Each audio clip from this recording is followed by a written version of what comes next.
They are the generals and soldiers of the battlefield where pure flame and blinding smoke are the enemy. They are the strategists and wards against the blazes that threaten the homes and livelihoods of citizens across our state every year. They are the North Carolina Forest Service. Well, one thing I can say about the State Forest Service is, we're a close-knit organization, and we're there for one another. A close-knit organization that is starting to fray around the edges because of budget cuts. We're not saying that we're special by any means, but sometimes it makes you do a whole lot more with a whole lot less.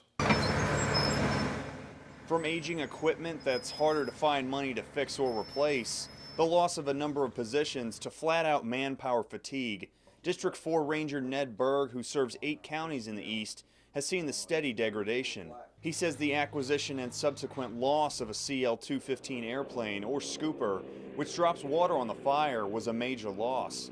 He says a study recommended selling the plane because it wasn't being flown enough, a sentiment Berg didn't agree with, as they are now having to contract out for planes. We did have some light fire years where we didn't fly as much, but it's kind of like your homeowner's insurance. You don't cancel your homeowner's insurance just because you hadn't had a fire. And with multiple massive wildfires this year, the most important resource, manpower, is being stretched even more. We've worked some long hours these past 3 or 4 months. Lots of them have been working 50 and 60 days straight. We've got some very dedicated employees. Many of us in the working world strive for a promotion which comes with a pay raise. That pay raise doesn't exist for many positions in the Forestry Service. Now it just comes with more responsibility and a new title. We hadn't had a raise in several years now, but the price of everything that we had to buy, of course, keeps going up. Dalton Cox is the ranger for Lenoir County. He says the pride and heart that comes with being a forester is there, but it is difficult, and it's not just about money. You don't think about it a lot coming in as a young person, but the older you get, you realize how much time have I missed from my family, waiting for a fire or working on a incident somewhere.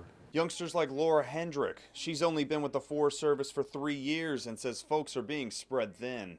It puts us all working longer hours, working with less fresh blood to come in and help out. For Ranger Berg, who ends his nearly 3-decade career at the end of this month, he remains confident that despite shortfalls, the Forest Service will rise to the occasion. We take pride in our work, and we're going to turn out the quality of work. If it takes a little bit of extra time to do it, if that's what it takes, that's what we're going to give. We're here to help protect and serve the citizens of North Carolina, and we're going to do it the best we know how with what we've got. In New Bern, Clayton Bauman, WITN News.